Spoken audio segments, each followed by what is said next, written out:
नमस्कार विद्यार्थियों, आप सभी की परीक्षा बहुत नज़दीक है, पर परीक्षा में तनाव से कैसे मुक्त रहें, कैसे बचें, क्या इसका उपाय है, क्या-क्या हमें करना है कि परीक्षा में हमें तनाव ना हो, टेंशन ना हो, तो उसके लिए आइए देखते हैं। बहुत सरल भाषा में मैं आपको समझाऊँगा, कैसे आप अपनी परीक्षा में तनाव मुक्त रहें। तो सर्वप्रथम तनाव किसे कहते हैं? क्या है? स्ट्रेस को कहते हैं। What is stress? क्या है टेंशन? किस बात की टेंशन लेना है? तो उसको अपन परिभाषित करके समझें कि स्ट्रेस से तात्पर्य शारीरिक और भावनात्मक रूप से चिंता महसूस करना कि शरीर में भी थकान हो रही है और भावना मन में टेंशन हो रही है।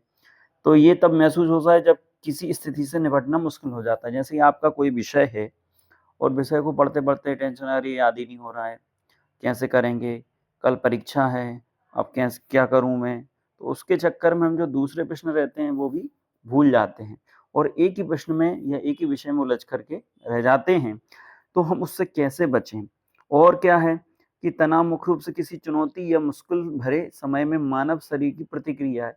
मतलब जब हमारे मन में तनाव उत्पन्न होता है या थकान महसूस होती है तो हम उसके बारे में विचार करने लगते हैं, सोचने लगते हैं और वो हमारे शरीर में उसी प्रकार से घुसने लगती हैं बातें, दिमाग में टेंशन एक केमिकल रूप से हमारे एड्रेनालाइन हमारे पूरे शरीर में दौड़ने लगता है और वो नकारात्मक रूप से क्रिया शुरू हो जाती है कि जैसे कि मान लीजिए आपके सामने कोई समस्या आई, अब लेकिन उसकी क्या उपाय है, उससे कैसे बचें?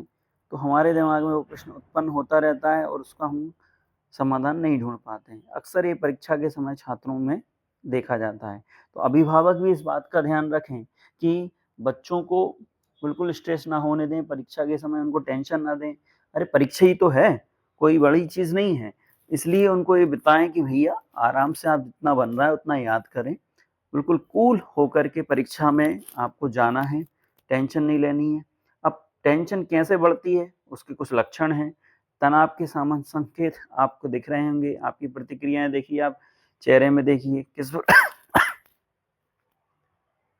आप देखिए कैसे ये चित्र दिख रहे हैं, जो हमारे लक्षण सिम्पटम्स हमें दिखाई देंगे। सबसे पहले हम बात करते हैं चिंता। मन में उत्पन्न होता है कि हमें कल पेपर है हिंदी का, इंग्लिश का, गणित का, संस्कृत का, किसी भी प्रकार का पेपर है और हमें टेंशन शुरू हो जाती है और इतना सारा याद करना है, याद ही नहीं हो रहा है, कैसे करें? अब उसी बारे में हम सोच-सोच करके विचार करने लगते हैं और अपने आस-पास देखते हैं कि अरे! मेरे मित्र से सब कुछ बन रहा है, मेरे से नहीं बन रहा है। फिर वो बच्चे के अंदर क्या होता है, एक चिड़चिड़ापन पैदा हो जाता है, जिसको अभिभावक भी बार-बार प्रेशर देते हैं, पढ़ाई कर लो, पढ़ाई कर लो, पढ़ाई कर लो। बच्चे को भी लगता है कि मुझे बहुत पढ़ाई करनी है और इस चक्कर में वो चिड़चिड़ा हो जाता है। खाने-पीने पर ध्यान नहीं देता है, मानसिक दबाव रहता है और टेंशन लेने लगता है। वो पढ़ाई तो कर रहा है, लेकिन मन में अंदर कुछ जा नहीं रहा है, उसके दिमाग में कुछ भी बैठ नहीं रहा है। तो इससे हम कैसे बचेंगे?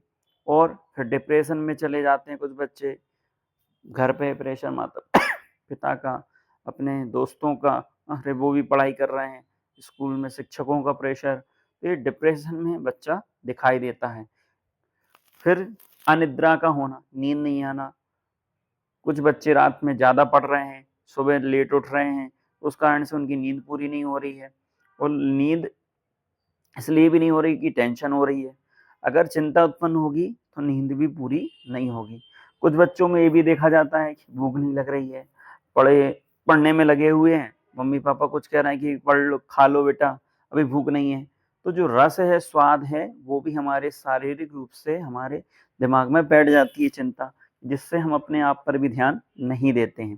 तो इन छोटी-छोटी बातों पर हमें ध्यान देना है कि हमें पर्याप्त भोजन करना है, अच्छी डाइट करना है। इसमें माता-पिता भी बच्चों का ध्यान रखें कि उनको समय पर भोजन कराएँ, तला-भुना ज़्यादा ना दें इस माह में, उनको अच्छा पौष्टिक आहार करवाएँ।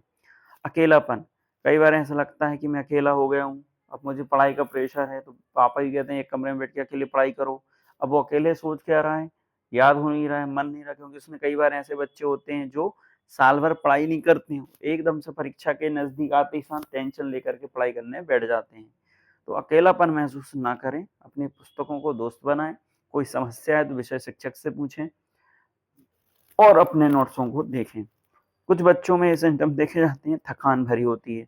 थकान कैसे हो जाती है? नींद पर्याप्त नहीं होना, ज़्यादा पढ़ लेना, टेंशन लेना, बार-बार गुस्सा आना, अब याद नहीं हो रहा है। इन चीज़ों को थोड़ा-सा हमें कंट्रोल करना पड़ेगा और अपनी सेहत पे ध्यान दें। कुछ-कुछ बच्चों में देखा जाता है सिर दर्द हो रहा है, कुछ ज़्यादा पढ़ लिया, उसी के बारे में सोच रहे हैं, याद नहीं हो रहा, याद नहीं हो रहा, याद नहीं हो रहा। ऐसा सोच-सोच कर के सर दर्द होने लगता है। कल कक्षा में जाएँगे तो शिक्षक पूछेंगे और मैं उनको बता नहीं पाया तो क्या होगा? तो सिर दर्द का कुछ बच्चे बहाना बनाते हैं, कुछ बच्चों को सिर दर्द होने लगता है क्योंकि वो विषय उनके दिमाग में नहीं जा रहा है।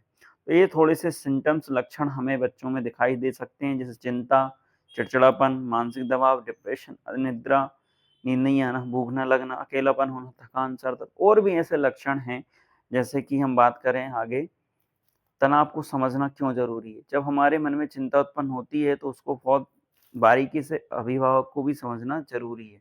जैसे कि सबसे पहले समझें दिल की धड़कन का बढ़ना। एकदम से दिल की धड़कन तेज़ हो जाती है, जैसी चिंता होती है, विषय जैसे पेपर परीक्षा में आप बैठे और आपने पेपर देखा और पेपर में कुछ क्वेश्चन आपसे बने नहीं, तो दिल की धड़कन एकदम से बढ़ने लगती है। तो उसको हमें समझना पड़ेगा कि ये परीक्षा है, कुछ नहीं है, नंबर कुछ थोड़े ज़्यादा कम आएँगे, लेकिन मैं इससे अच्छा कर सकता हूँ, ये सोचना चाहिए। दूसरा, पसीना आना, कुछ बच्चों को पेपर देख के पसीना आ जाता है, चिंता होने लगती है, अरे हाय राम! मैं क्या करूँगा, कल कैसे करूँगा? अरे! पेपर तो बहुत कठिन आया, मुझसे तो कुछ बन नहीं रहा है। तो इस प्रकार से बच्चों को क्या होता है, टेंशन के साथ-साथ, धड़कन के साथ-साथ पसीना आना भी स्वाभाविक है। साँस की गति बढ़ना, कुछ बच्चों को पेपर देख कर के चिंता होने लगती है, तो ये सब चीज़ें लक्षण आपके तनाव के लक्षण हैं और वो आपको पहले से हो रहे होते हैं, तो इनसे आप बचें। दूसरा, हाथ काँपना, कुछ बच्चे पेपर देख कर के लिख नहीं पा रहे हैं, हाथ की गति हो जाती है, हिलने लगते हैं, घबराने लगते हैं। डर रहता है कि कल क्या होगा अगर मैं पेपर में फेल हो गया तो, इन सबको आपको भूलना पड़ेगा, क्योंकि ये सब लेकर के आप परीक्षा में नहीं जा सकते हैं। और 5वां है पेट में दर्द होना, कुछ बच्चों को शारीरिक चीज़ें होने लगती हैं, गुदगुदी लगने लगती है, अकड़ने लगता है, गोला-सा चढ़ जाता है। एकदम से वो जैसे भूख लगती है तो भूख के कारण से हमारा पेट दर्द होता है, तो ऐसे ही हमारी परीक्षा की भी जब ऐसी चिंताएँ उत्पन्न होती हैं तो हमारा पेट अचानक स्वाभाविक दर्द होता है।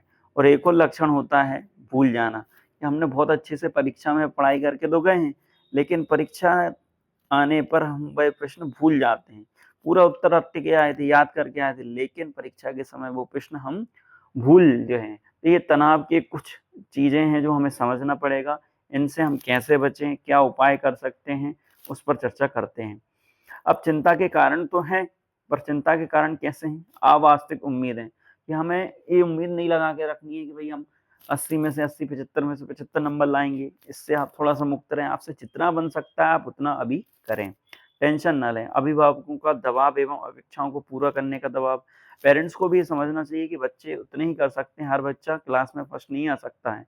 लेकिन हर बच्चा पास हो ज़रूर हो सकता है, अपनी उम्मीद से अच्छा कर सकता है, उसके लिए उसका आत्मविश्वास बढ़ाएँ, उसको आत्मबल दें और दोस्तों से प्रतिस्पर्धा की भावना ना करें कि मेरा बगल वाला मित्र अच्छा लिख रहा है, तो मेरे नंबर उससे कम आएँगे, मैं भी उस तरीके से लिख सकता हूँ। स्पर्धा ना करें, स्पर्धा होनी चाहिए दोस्तों में, लेकिन कहीं-कहीं स्पर्धा क्या होती है, एक तनाव का कारण या टेंशन बन जाती है कि इसका पेपर अच्छा गया, मेरा पेपर नहीं गया, तो उसके चक्कर में अगला पेपर भी उसका बिगड़ जाता है।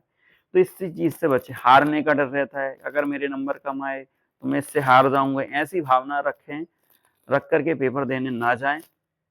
अध्ययन संबंधी गलत आदतें, जो पुअर स्टडी करते हैं, हमने पहले भी आपको पिछली वीडियो में बताई थी, गलत हैबिटें आप ना करें, बार-बार चीज़ें ना भूलें, जो चीज़ नोट आपने जहाँ लिखे हैं वहाँ याद, तो अध्ययन संबंधी जो हमारी आदतें हैं, उनसे आप बचें। जो गलती हम कर रहे हैं कि पेन भूल गए, दूसरे से पेन माँग रहे हैं परीक्षा में, छोटी-छोटी चीज़ें हम याद नहीं कर पाए थे, वहाँ ये बहाना नहीं चलेगा। आप अच्छी तरीके से तैयारी करके जाएँ। दूसरी चीज़, परीक्षा की तैयारी नहीं होना, अब आपने पढ़ाई की नहीं है साल भर या परीक्षा की तैयारी करने बैठे लेकिन सारी पढ़ाई नहीं कर पाए, तो कल पेपर में क्या करूँगा? इस प्रकार की टेंशन भी हो जाती है। तो जितना पढ़ा है अब उतना ही लेकर के आपको जाना पड़ेगा। तो इसलिए आपके पास अभी पर्याप्त समय है, आप पूरी परीक्षा की तैयारी कर के जाएँ, टेंशन ना लें और इस बात की चिंता ना करें कि मैं भूल जाऊँगा, विगत परीक्षा में मेरा अनुभव अच्छा नहीं था, मैं फेल हो गया था छमाही में, प्री बोर्ड में मैंने अच्छा प्रदर्शन नहीं किया था, ये सब भूल जाइए। अब जो बोर्ड एग्ज़ाम है उसमें आपको अच्छा करना है और बिल्कुल स्मूथली आपको जो प्रश्न आ रहे हैं वो धीरे-धीरे करना है। एक बात का विशेष रूप से ध्यान रखना है कि टेंशन नहीं लेना है परीक्षा से देते समय, पर्याप्त भोजन करके जाइए और यह सोच करके लिखना है कि ये प्रश्न मुझे आता है। सबसे पहले उन प्रश्नों को करें जो आपको पूरी तरीके से आते हैं, क्रमांक सही डालें और जिस विषय का पेपर है, उस विषय के जो भी प्रश्न आपको नहीं आते हैं, अभी भी समय है उनको बहुत अच्छे से कर लें। 6 मई में प्री बोर्ड में आपने जो गलतियाँ की थी, उनको नहीं दोहराना, इसकी तैयारी अभी कर लें। इन छोटी-छोटी चीज़ों को अगर आप करेंगे, तो किसी प्रकार की आपको चिंता, तनाव, थकान, टेंशन नहीं होगी और इन सब को लेकर के आप अपनी परीक्षा को बहुत अच्छे से कर सकते हैं। तो आशा है कि आपको इस वीडियो के माध्यम से परीक्षा में हम तनाव कैसे कम करें, ये समझ में आया होगा। आपका कोई प्रश्न हो, कोई विकल्प हो, कोई क्वेश्चन पूछना हो, तो आप मुझसे ज़रूर पूछ सकते हैं। ये बिल्कुल ना सोचें क्योंकि परीक्षा में कई बार ऐसा होता है बहुत अच्छा आने वाला प्रश्न भी हम भूल जाते हैं। तो भूले हुए प्रश्न की ओर ध्यान ना दें। आपको जो प्रश्न पहले आ रहे हैं उनको पूरा करें और फालतू का समय परीक्षा में यहाँ-वहाँ देख कर के ना भगाएँ। इस प्रकार से आप इस वीडियो को ज़रूर देखें और अन्य विद्यार्थियों तक इस वीडियो को अवश्य पहुँचाएँ। धन्यवाद। इस वीडियो को लाइक करें, शेयर करें।